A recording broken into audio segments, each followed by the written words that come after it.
कैसी है वो? चिंता की कोई बात नहीं सर, खतरे से बाहर है। गुड। लेकिन उसने ऐसा किया क्यों? ये तो मैंने पूछा नहीं, लेकिन समझ सकती हूँ। कोई भी औरत अपने पति से ऐसा अपमान सह नहीं सकती। चलो अच्छा हुआ, वरना मैं तो मुंह दिखाने के लायक नहीं रहता। लेकिन एक बात मुझे समझ में नहीं आई सर, मलिक साहब उसको बचाने के लिए इतनी कोशिश क्यों कर रहे हैं? बड़े बड़े डॉक्टर्स, इमरजेंसी ऑपरेशन। अरे भाई, बड़े आदमी हैं, वो उसके मालिक हैं, वो कुछ भी कर सकते हैं, हमें क्या लेना देना? कुछ और भी तो मतलब हो सकता है सर। क्या मतलब? सर, मैंने सुना था मलिक साहब ने उस लड़की को मारने के लिए काफी पैसे लिए थे। यही मतलब है सर, एक तरफ मलिक साहब उसे बचाने की कोशिश कर रहे हैं और एक तरफ उसे मारने के लिए पैसे ले रहे हैं सर। देखो, ये मामला शुरू से ही बहुत उलझा हुआ है। जब तक हकीकत सामने नहीं आ जाती, हमें इससे दूर ही रहना चाहिए। हमें सिर्फ अपनी ड्यूटी परफॉर्म करनी चाहिए। Follow me.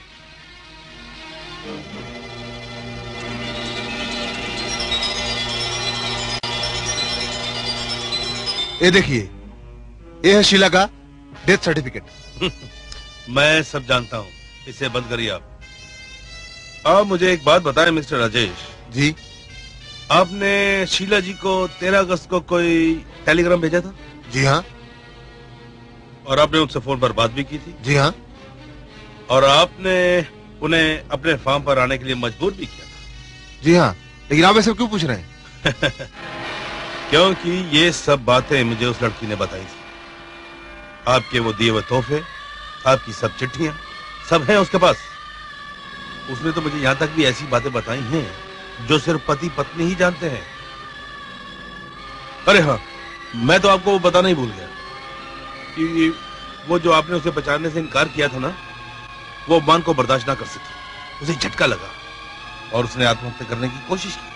और इस वक्त वो बॉम्बे अस्पताल में मौत से जूझ रही है। तो आप ये समझ रहे हैं कि वो मेरी बीवी है? तो वो कौन थी? वो जल के राख हो चुकी है। इसी सवाल ने तो मेरी रातों की नींद हराम कर रखी है मिस्टर राजेश। इस सवाल का जवाब मैं आज नहीं तो कल आपको जरूर दूंगा। लेकिन फिलहाल हमारा केस कुछ कमजोर पड़ रहा है। सारी सहानुभूति उसके साथ है, सबूत उसके साथ है। मैं चाहता हूं कि इससे पहले वो लड़की दम तोड़ दे, आप एक बार उससे मिल लें। क्या बात कर रहे हैं आप? ऐसा कभी नहीं हो सकता। ठीक है, जैसी आपकी मर्जी। ये तो मेरा एक सुझाव था। Bye bye.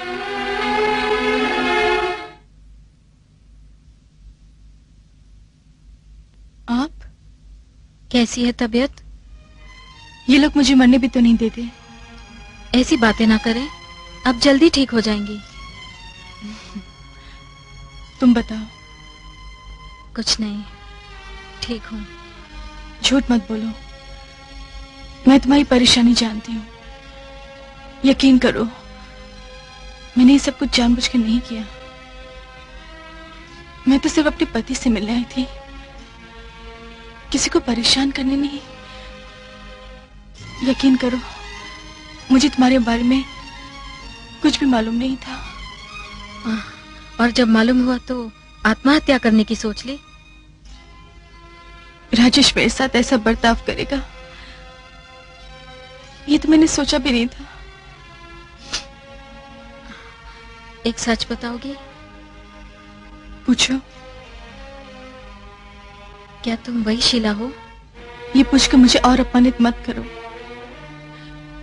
बीती बातें मैं भूल चुकी हूँ, लेकिन राजेश ने सिर्फ मेरा ही नहीं बल्कि मेरी मुंह बोली आंटी, जिन्होंने एक्सीडेंट के बाद मेरी जान बचाई थी, उनका भी अपमान किया है।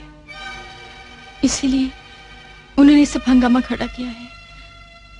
अब तो मामला कोर्ट तक जा चुका है। मालूम है, मैंने लाख मना किया बहन, लेकिन किसी ने मेरी एक न सुनी। कोर्ट की सजा मैं भुगत लूंगी, लेकिन तुम पर कोई आंच नहीं आने दूंगी। राजेश सिर्फ तुम्हारा है और तुम्हारा ही रहेगा। काश ऐसा होता। ऐसा ही होगा, फिक्र मत करो। ना रहेगा बांस, न बजेगी बांसुरी। तुम दोनों के बीच मैं फिर कभी नहीं आऊंगी, मैं वादा करती हूँ। एक्सक्यूज मी, पेशेंट की हालत बहुत नाजुक है, आप ज्यादा बोलिए मत। I am sorry. भगवान तुम दोनों को सुखी रखे।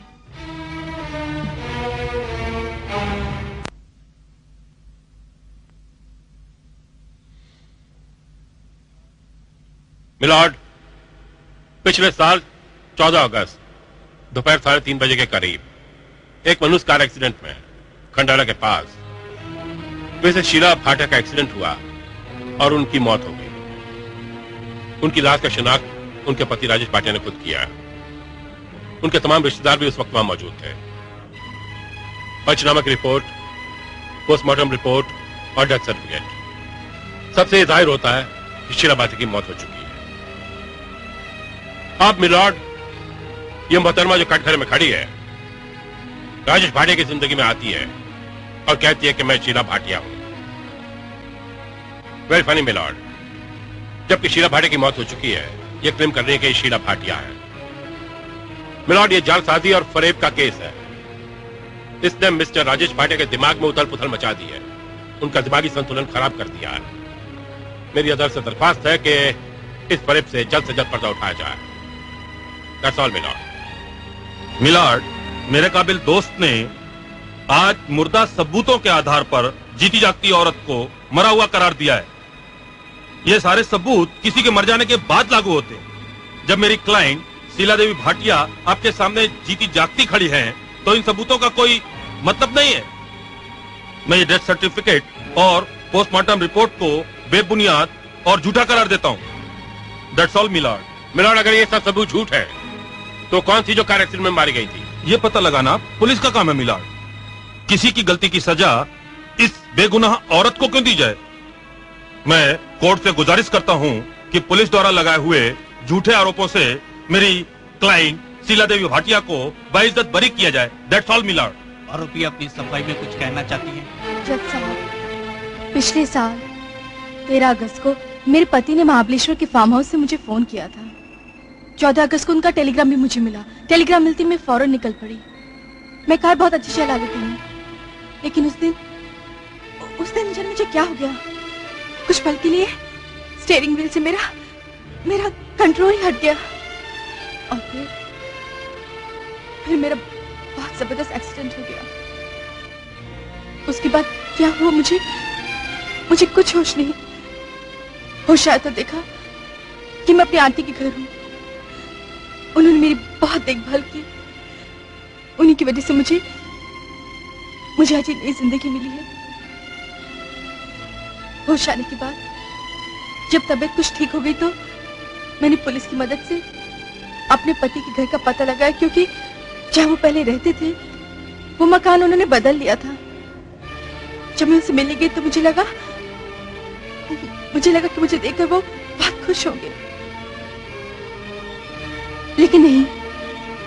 उन्होंने मुझे वापस पुलिस के हवाले कर दिया।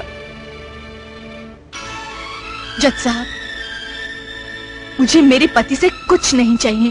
अगर वो किसी और के साथ खुश है तो उसमें मेरी भी खुशी है। लेकिन जज साहब, मैं धोखेबाज और चोर नहीं हूं। मैं धोखेबाज और चोर नहीं हूं।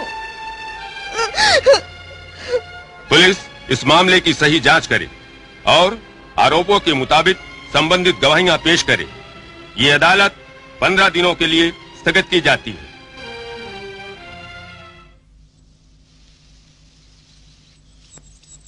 मारिया जी, अरे आइए आइए, कैसे रास्ता भूल गए आज? कुछ जरूरी बातें करनी थी आपसे। मुझसे? हाँ हाँ कहिए। वो शीला के बारे में। मेरी मिसेस शीला को तो आप अच्छी तरह जानती थी। हाँ? आपकी सहेली थी वो। हाँ? उसका क्या अंत हुआ ये भी आप अच्छी तरह जानती ही हैं। हाँ, लेकिन क्या हुआ?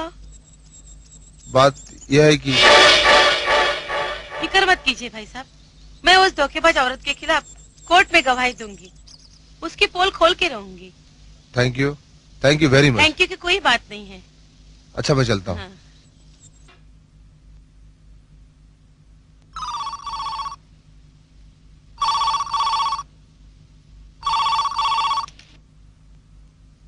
Hello hello Sumi, hello hello.